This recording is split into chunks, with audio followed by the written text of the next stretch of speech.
P කියන්නේ pressure කියන එක.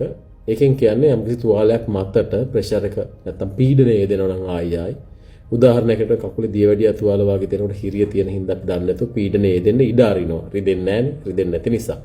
අන්න ඒ වගේ අවස්ථාවලදී අපි ඒ වගේ තුවාලත් සුව වෙන්නේ නැහැ. එතකොට යම්කිසි වෛද්‍යවරයෙක් ළඟට රෝගියෙක් පැමිණියොත් මගේ තුවාලේ හොඳ වෙන්නේ නැහැ. සාමාන්‍ය කාලේ පැනලා තියෙන්නේ දැන්. අපි ඉස්සල්ලාම තේරුම් ගන්න ඕන දේ තමයි රෝගියාට පැහැදිලි කරන්න පුළුවන් වෙන්න ඕනේ.